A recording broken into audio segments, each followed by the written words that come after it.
Family, peace, peace, peace, peace, peace. All right, I hope you guys are having a phenomenal day. If not, do understand and get your day is going to get better once your perception gets better. So today's video is about friend or foe. Okay, many of you guys know I don't have like a large crowd, like a lot of friends, right? In fact, I could probably count on my one hand, the people that I may call my friends. I want to say I have more so associates than friends. Majority of the time, I am solo dolo, okay? Unless pretty much with my children or whatever it is like that. I'm going to take you guys back and give my definition of friend or foe or foe, right? So when I was in high school, right, I remember one of the girls that I was like really, really close with. Let's just say her name was Kelly, right? So I was really, really close with Kelly. And we would do like a lot of things together. And how I met Kelly was we both was like in this shelter before I even got into high school. I met Kelly, and we was in this shelter pretty much, whereas though it was for troubled kids, right? Because I kept running away from where I was staying at the time, and so my aunt who had custody of me at that time, she went to the state and pretty much was like, she wasn't going to deal with me constantly running away and her husband being concerned about where I was, and things of that nature. And I get it. That is a lot. Me having children now, and I look back and I say, I so understand, her point of view when it came to that. So later on, I was placed into this shelter, and you stay in the shelter. I don't know how long you stay in the shelter, because in fact, I ran away from the shelter afterwards. But me and Kelly, we met in the shelter and we just clicked. It was just something about Kelly, and I guess she was going through the same thing with her staying with her grandmother, and being defiant and not listening. The same as myself. So that's how we, pretty much became friends. And later on, I went to I would stay with my father, because at this time my father didn't have custody of me. I probably want to say about the age of 12 years old. And later on, my father had wound up getting custody of me, and started going in and out of the youth house for selling drugs, not going to school, breaking the probation, whatever, the what the judge had court ordered. So pretty much I was breaking it, being defiant, rebelling each way that I could.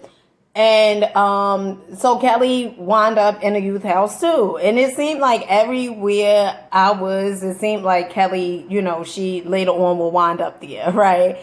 And from us having sort of the same exact background of, us being in the system and, things that we tend to have been going through and growing through, and the choices and decisions that we had decided to do, to live a certain type of way. Me and Kelly, we found ourselves in the same exact atmosphere. So later on, I had went to an all girls program, and at pretty much the youth house, I didn't hear anything too much from Kelly, because then I went to an all girls home, and then from there, my brother and sister from my father's side had got custody of me from this all girls home. And later on, I don't know exactly how me and Kelly got back in contact with one another, but we did get back in contact with one another. And we was like, honey, we was thick as thieves, okay? We was very, very close. And I remember, when I was living with my brother and sister mother, Kelly, she started staying at this program because, again, she was, rebelling and stuff like that. And so she had to go stay at a program. And I think something had happened, in that program, or something like that, where as though she couldn't stay at the program. So then I believe it was a family who had got custody of her or something like that. And I remember one particular day I was supposed to go to school, honey. Now, let me tell you something, okay? I never cut, okay? First of all, I was too damn scared to cut high school, okay? To be cutting classes. Because my brother and sister, mother and her husband, they were like, I don't want to say they were strict because they was far from it, but they was like very lenient, and it was different than what I was used to. They was very lenient, but they also supervised me, right? And when I say different from what I was used to, so on my mother's side it was very strict, okay, and then on my father's side, my father pretty much was like, you do whatever it is that you do, okay, because he was busy in his own life or whatever. And so now I'm living with my brother and sister, mother, and she's like, whenever I would break curfew, I would get on punishment for a few days or sometimes a week or whatever it was like that. And I really learned, things. I want to say this. Every place that I lived, I learned something from them, right? I learned something.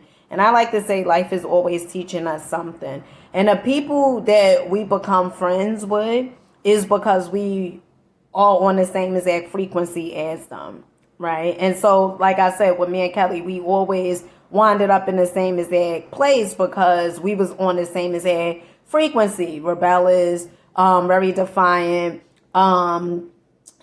just didn't want to listen, just wanted to do what we wanted to do. And so I remember this one particular day. So Kelly, she was living in a town that probably was like about 45 minutes from where I was staying at that time, right?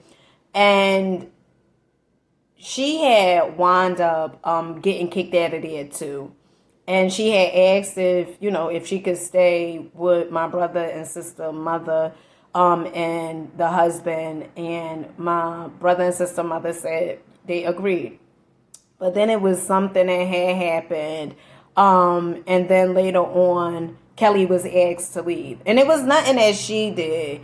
It was just, sometimes perception, right? Tend to get the best of people, right? They perception and they imagination, right? Tend to get the best of them. So it was nothing that Kelly did in this instant, but she was asked to leave. And so after she was asked to leave, I still stayed in contact with Kelly. But then what I noticed was this one particular day, probably a few months after she was asked to leave, I still was in high school and stuff like that. And so I did cut one time, and I was so terrified. And the reason why I cut was because the next day Kelly didn't have anywhere to go, trying to figure out like, where she gonna stay and stuff like that. And she wasn't in high school or anything. In fact, she was a little older than me, probably about 4 years older than me. And so after that, I noticed like later on we met up, me and Kelly met up, and it was like a few months after, like I said, after she was asked to leave from my brother and sister mother house. And I had noticed one day she had asked me if I wanted to stay the night with her because now she's back in my hometown, like where we grew up at. And I agreed. I said, yeah, and stuff like that. But what I noticed was Kelly was hanging around different friends, right? Like these friends, they was different. Back then, a lot of people in my hometown, not, it would be it would be like major people that would be on PCP, okay? And at this time, PCP, PCP is basically embalming fluid, right? That they put in dead people.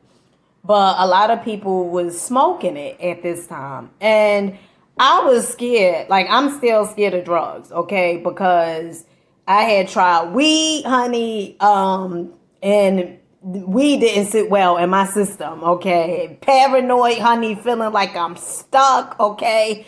It just made me feel like I was slow, right? And so from my experience with that, that was it, right?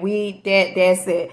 And not even drink. I barely ever drink, okay? Barely ever drink, and I don't do drugs, right? And so at this time, what I noticed was Kelly was, hanging with people that was like heavy into PCP. And I remember my aunt, she used to have this saying. She would say, pretty much birds of a feather flock together, and you tell me who your friends are, I tell you who you are, something like that, right? And I always used to be like, no, that ain't true, because if she doing it, that don't mean I'ma do it. But what you hang around, that's what you become subconsciously, right? It goes into your subconscious. And before you know it, you are doing things that you are like, where did I get this habit from? If you start questioning your reality, questioning your life. And so at this time, I'm still in high school, right? And I noticed, Kelly hanging with these girls. And I remember one day Kelly, she had her daughter in the other room, and it was like a few girls that was, smoking a PCP. And I knew what PCP was from, me being out in the streets and, selling drugs and stuff like that at a real early age. And I was shocked, like, that she was, smoking PCP. And, like, when you see, like, your friend doing something and you, like, baffled, you like, damn, like, what happened? Like, why you started doing this, right? And I was supposed to stay, it wasn't just one night, it was actually the weekend. I was supposed to stay the weekend with her. And I think I stayed like 2 days. And the people that she was hanging with, it just was like, I was just like so confused by it. And granted, I know some people probably like, well, y'all would be in and out of your youth house, like what you expect. Well, people do change, okay? And I changed. So I didn't think that she would be indulging into that. And so over the years, we just like kind of lost contact because, what she was a part of, I didn't have nothing to do with that, right? And a lot of times what tends to hold the glue to that friendship, it could be the things that you guys have in common, right? It could be whether it is you smoking weed together, whether it is, you're still in together, whether you studying so you could become a better person, whether you guys going to school, like whatever it is that, you have in common with that person, normally that is what keeps the relationship together, right? And we grew so apart. And so later on over the years, Kelly had got herself together and stuff like that.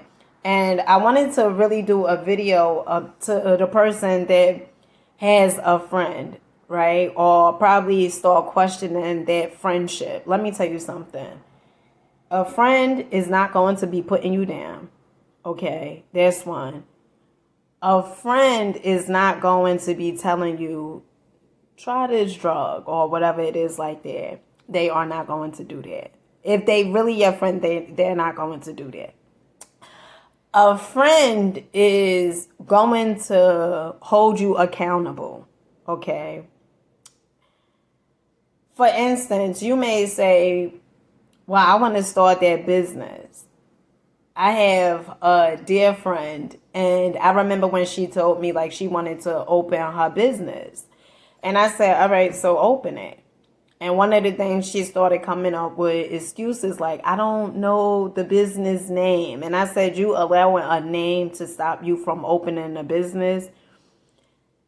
And so I held her accountable. What I told her was, I said, if you serious about opening your business, what I'm going to do is I'm going to give you 24 hours and I'm going to call you. And if you come up with a name within those 24 hours, then that means you serious, right? And I called her, she ain't answer, right? Accountability, right? Also, a friend is going to push you and going to say words of encouragement like, I believe in you, you got this, right? They're going to speak life into you as opposed to damn death, okay? And a friend is not going to embarrass you when y'all get around or amongst other people. They just not going to do that, right? So to the person that's out there, sometimes you have to look at the relationship and see if it's bringing something to the table, right? If it's not bringing anything to the table but drama, gossip, or, somebody is going on a different path than you are, sometimes you may have to cut that friendship off, right? Because what you constantly be around, that's what you become. And I don't have, like I said, I could probably I would say I have more associates than friends, because the truth of the matter is I'm into personal development. I'm into bettering my life. I'm into doing things that is very empowering and to change me and my family, the dynamics of being my family. And it's not too many people that I have grown up with or grew up with that's on the same exact wave, right? They want something different. And, what you will often see is this is what I told my oldest daughter, who's 17 years old. I said, let me tell you, right? Because some of the friends that she hang out with, I say certain stuff like, you could do better than them friends. But what I have learned was to start minding my darn business, okay? I tell her, you could do better, and if she still choose to hang with them friends, it's for me to mind my business, okay? Because your children gonna do whatever they want to do, regardless of what you say. And you gotta let them do it, because how would they learn from the things that life is going to teach them, right? Experience at times is the best teacher, okay? So, I'm into personal development, and what I told my oldest daughter was, I said, honey, I'm getting sidetracked. This is what I told my oldest daughter. I said, how you could tell if you change? And she goes, how? Because you're friends. Because your friends, when you change, your friends are going to change. Because like I said, that glue that once used to keep you guys together, that glue, the adhesive from the glue, it done came, like if you touch glue or you touch a trap or something, and how, it's probably strong, but over a while you keep on touching it over and over and over, it start the adhesive, the glue, it start becoming weakened, right? And that's what I told her. I said, your friends, your circle is going to change once you change. And that is a true statement, okay? So the friendship that you have, ask yourself this. Is this bringing me life, or is this depleting me? Okay? Can I learn something from this person? Could we build together or not? You got to ask yourself that question. And with that being said, I hope you guys got something from this video, and I catch you guys on the next one. Make sure you guys comment, like, subscribe. Until next time.